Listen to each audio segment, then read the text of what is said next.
نابود کرد. النار المشرقية والعمود الأحمر في شهر رمضان بشرى اقتراب فرج آل محمد. قال رسول الله صلى الله عليه وآله: إذا رأيتم عمودا أحمر قبل المشرق في شهر رمضان فادخروا طعام سنتكم فإنها سنة جوع.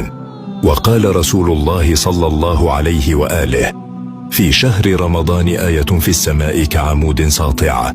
وقال الإمام الباقر عليه السلام: إذا رأيتم نارا من المشرق شبه الهردي العظيم، أي تشبه الكركم أو الزعفران اصفر محمر، تطلع 3 أيام أو 7، فتوقعوا فرج آل محمد عليهم السلام. فأعدوا أنفسكم وهيئوا لأبنائكم وأهليكم ومن تعولون، هيئوا حاجاتكم من الطعام وخزنوا ما استطعتم إلى ذلك سبيلا.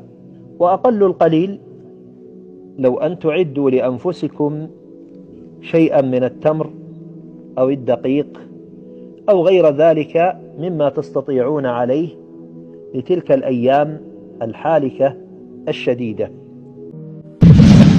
إذا رأيت في رمضان عمود نار من قبل المشرق، في روايات 3 أيام وروايات أخرى 7، فأعد طعام سنة فإنها سنة جوع. وإيران هي من دول المشرق، فلا أدري سيكون هناك ضربة نووية أو ضرب بعض الناقلات النفطية التي ستشتعل من جراء تلك اشتعالا إلى 7 أيام أو 3 أيام متواصلة، وربما يعني بها تلك الصواريخ العابرة للمدن وللقارات ولغيرها. بسم الله الرحمن الرحيم، الحمد لله والصلاة والسلام على رسول الله. السلام عليكم أيها الإخوة الكرام ورحمة الله وبركاته. اللهم صل على سيدنا محمد وآل سيدنا محمد كما صليت على سيدنا إبراهيم وآل سيدنا إبراهيم، وبارك على سيدنا محمد وآل سيدنا محمد كما باركت على سيدنا إبراهيم وآل سيدنا إبراهيم في العالمين إنك حميد مجيد. وارض اللهم عن الصحابة الكرام وأزواج النبي أمهات المؤمنين والتابعين لهم بإحسان إلى يوم الدين. السلام عليكم أيها الإخوة الكرام ورحمة الله وبركاته. هل أصبحنا في سنة الجوع التي تحدث عنها رسول الله صلى الله عليه وسلم؟ You made 3 big predictions. 1, that Trump would win. 2, that he would start a war with Iran. And 3, that the U.S. would lose that war. It's quite a stunning prediction. Do you stand by it? The reality is that right now, it's a war of attrition between the United States and Iran. And the Iranians have been preparing 20 years for this conflict. And now they have a pretty good strategy of how to weaken and ultimately destroy the American empire. So what the Iranians are doing is they're waging war against the entire global economy. And so they are striking the GCC countries. They're going after the critical energy infrastructure. They blocked off the Strait of Hormuz. And eventually they will go after the water desalination plants, which is the lifeblood of these nations because they don't have fresh water supply. The Iranians are actually threatening the very existence of Saudi Arabia, UAE, Qatar. And why this is important is that the Gulf states are really the linchpin of the American economy. So what they do is they sell petrodollars and then they recycle the petrodollars back into the American economy through the investments in the stock market. And right now we know that the entire American economy is propped up by AI investments in data centers. And a lot of that comes from the Gulf states.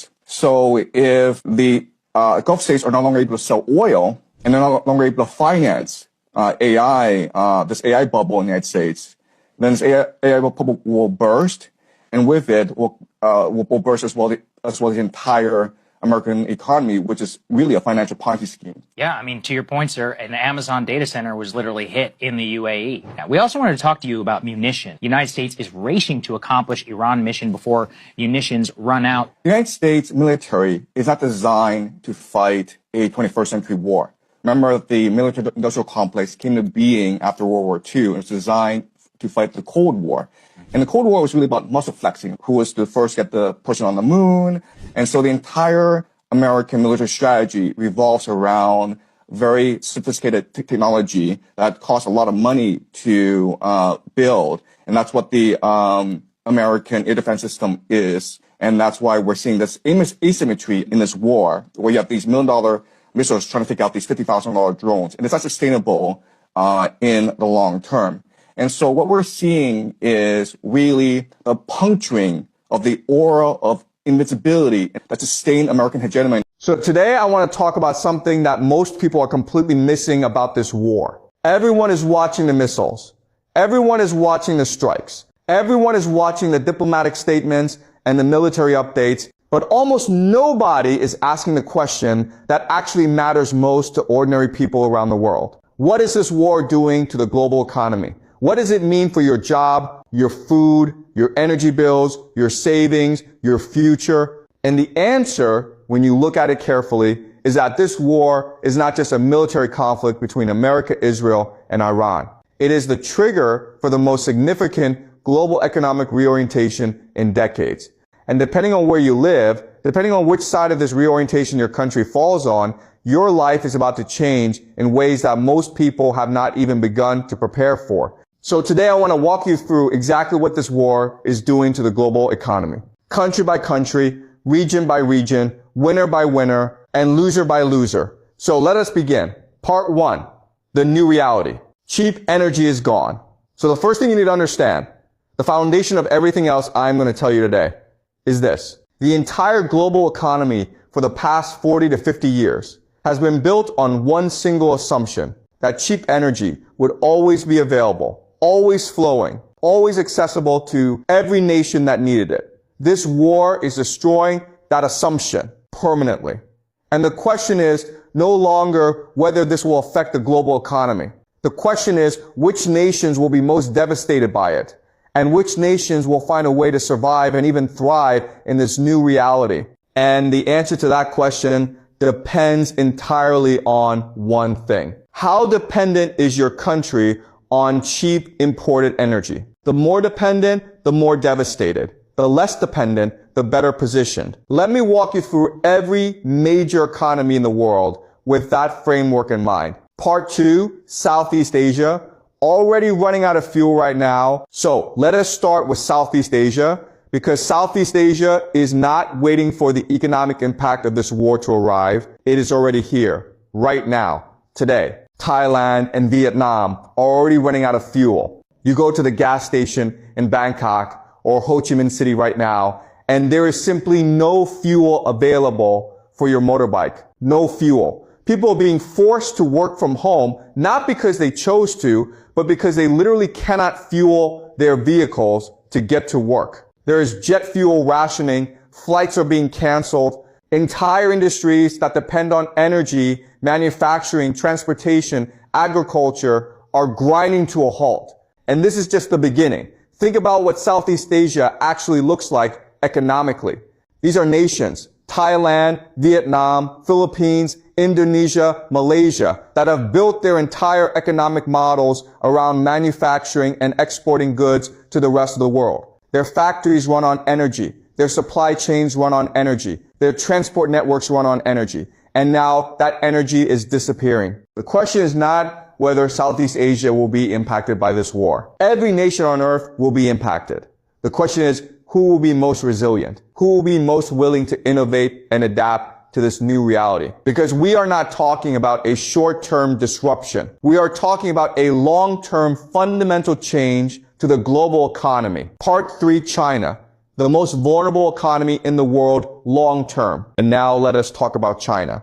Because China is the most important economic story of this war. And it is not the story most people expect. On the surface, China looks powerful. It has the world's second largest economy. Its military is growing rapidly. Its global influence is expanding. But underneath that surface, China is facing an economic vulnerability from this war that could be more damaging than anything it has faced in decades. China imports approximately 40% of its total energy needs from the GCC. 40%. That is a massive exposure to exactly the supply chain that this war is destroying.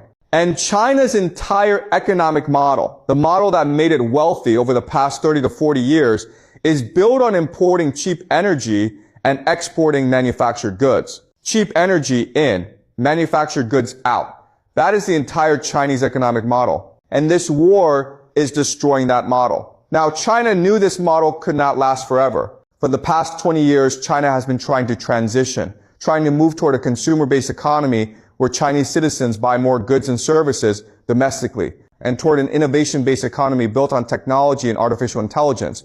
But here's the problem. That transition has not worked. Chinese consumers are refusing to spend money.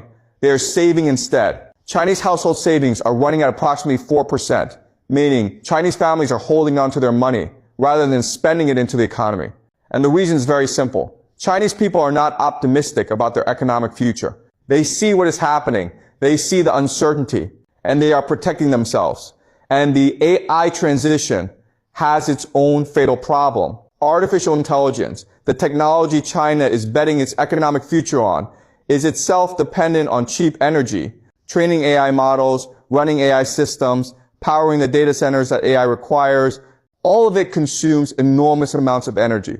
The very thing that is disappearing. So China finds itself in an extremely difficult position. Its old economic model is being destroyed by the energy crisis. Its new economic model is not working because consumers are not spending. And its technological bet on AI is itself vulnerable to the same energy crisis that is destroying everything else. China is not going to collapse immediately. It still has access to some Iranian oil. It still has strategic reserves. It can weather this crisis in the short term. But in the long term, China is the economy least prepared to adapt to a world of expensive energy. Its entire economic DNA is built around cheap energy, and cheap energy is gone. Part 4, America. Best position, but not without risk. And now let us talk about America. Because America's situation in this global economic reorientation is very different from almost every other major economy. The Western Hemisphere, America, Canada, Mexico, Latin America is extraordinarily wealthy in natural resources. America has oil, it has gas, it has coal, it has agricultural land, it has fresh water, it has timber, it has minerals. Everything in an economy needs to function.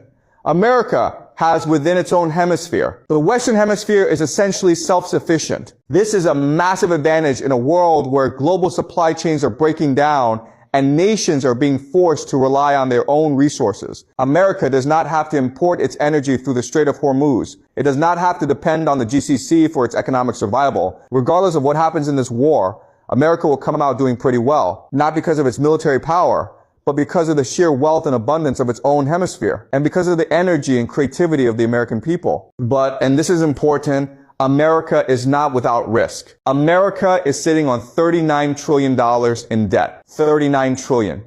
And the mechanism that allows America to sustain that debt, the petrodollar, is under threat. Remember what the petrodollar is? The GCC sells its oil in US dollars. Every nation that needs Gulf energy has to hold US dollars to buy it. That creates permanent global demand for US dollars.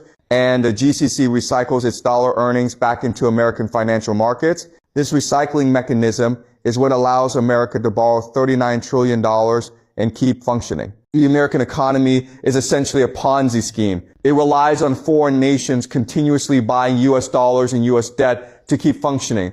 And if this war destroys the GCC, if the GCC falls under Iranian influence and abandons the petrodollar, America loses the financial mechanism that keeps its entire economic system alive. That is a serious risk, but it is a risk, not a certainty. And America's resource wealth gives it options that most other nations simply do not have. Part 5, Africa, the forgotten victim. And now I want to talk about a region that most geopolitical coverage of this war completely ignores. Africa. Africa is already the most economically vulnerable continent on Earth. Many African nations depend on food and energy imports to sustain their populations. Those imports come through global supply chains, the same global supply chains that this war is destroying. And the worst case scenario for Africa, the scenario that serious economists and food security experts are already warning about, is famine. Real famine. Not food price increases, not food shortages, famine. Because when global food supply chains break down, when fertilizer becomes unaffordable, when diesel prices make transporting food prohibitively expensive, the nations that suffer most are the ones with the least economic cushion to absorb those shocks. And Africa has the least cushion of any region on earth. The bombs are falling on Iran, but the hunger could arrive in Africa. And that is something the entire world should be concerned about. Part 6, India and Pakistan, caught in the middle. And let us look at two more nations being significantly impacted. India and Pakistan. India imports approximately 60% of its oil from the GCC. 60%. That is an enormous exposure to the supply disruption this war is causing. And here is what makes India's situation particularly interesting. For the past several years, India has been positioning itself as the world's next great economic power. The nation with the fastest growing large economy on earth. The country that global businesses are looking to as an alternative manufacturing base. A place to build supply chains without depending entirely on China. That positioning was working. India's economy was growing. Foreign investment was flowing in. But now, with 60% of its energy coming from the GCC, India faces the same energy crisis that is threatening every other Asian economy. The very moment India was ready to step into a larger role in the global economy, the energy that powers that ambition is disappearing. India's economic potential is not destroyed by this, but it is significantly complicated. And how India navigates this energy challenge will determine whether it fulfills its enormous economic potential or whether this war delays that ambition by a decade. Pakistan is in an even more difficult position. Pakistan imports the majority of its oil from the GCC, and Pakistan's economy, already under severe stress before this war, is now facing energy shortages on top of its existing economic problems. For ordinary Pakistani families, the economic impact of this war is arriving at the worst possible time.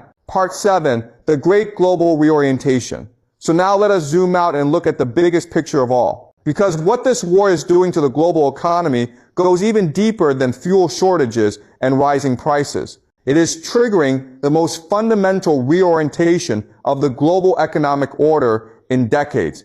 For the past 40 to 50 years, the global economy has been built on a very simple arrangement. The West consumes, the East produces. Western nations, America, Europe, Australia, import cheap manufactured goods from Asian nations. And Asian nations, China, Japan, South Korea, Vietnam, import cheap energy from the Gulf to power their factories. This arrangement worked beautifully as long as two things remain true. Cheap energy from the Gulf and reliable global supply chains connecting East and West. This war is destroying both of those things simultaneously. And here is the crucial insight that most people are completely missing. It is not just the West that is locked into this arrangement. The East is locked into it too. Asian nations have built their entire economic identities around producing and exporting. Their factories, their infrastructure, their workforce training, their entire economic DNA. Built around production and export. And now the cheap energy that powers that production is disappearing. And the global trade routes that carry those exports to Western consumers are being disrupted. This is a massive reorientation for everybody, not just for the West, not just for Asia, for everybody. The nations that survive this reorientation, the nations that thrive in the new economic order emerging from this war, will be the ones that adapt fastest, the ones that find new energy sources, build new supply chains, develop new economic models that do not depend on cheap Gulf energy. The nations that fail to adapt, the nations that keep waiting for cheap energy to come back, that keep hoping the old economic order will somehow be restored, those nations will fall behind in ways that will take generations to recover from. Part 8, the GCC, the biggest loser of all. And I want to end with the most surprising economic story of this entire war. The biggest economic loser. You might expect me to say Iran. Iran is being devastated militarily. Its infrastructure is being destroyed. Its economy is collapsing. Surely Iran is the biggest economic loser, but actually no. The biggest economic loser of this war is the GCC, Saudi Arabia, the UAE, Qatar, Kuwait, Bahrain. These are the nations that will suffer most economically from this war, regardless of how it ends. And here is why. The GCC nations, Dubai, Riyadh, Doha, built themselves on a mirage. Think about what the GCC actually is geographically. It is a desert, a vast, hot, waterless desert with almost no agriculture, almost no fresh water, and almost no capacity to sustain a large population on its own. Under normal circumstances, this desert could support a small population living very simply. That is it. But then came the petrodollar and American military protection. And suddenly these desert nations had access to almost unlimited financial resources. They could build desalination plants to create fresh water from the sea. They could build air-conditioned cities in the middle of the desert. They could import millions of workers from South Asia and Southeast Asia. They could build airports and shopping malls and financial centers. They could create the appearance, the very convincing appearance of modern, prosperous, cosmopolitan nations.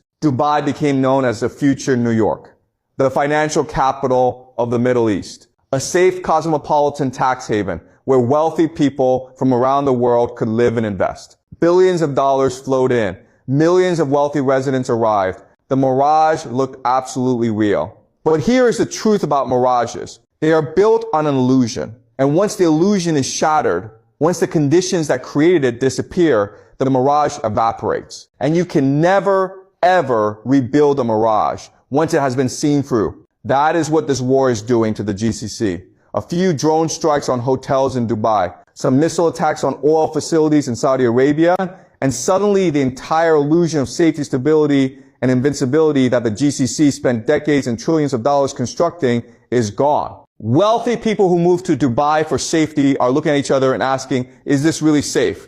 Investors who put their money into Gulf real estate and financial markets are asking, is this really stable? The answer that this war is giving them, the answer they're arriving at is no. And once wealthy people and investors arrive at that answer, they leave.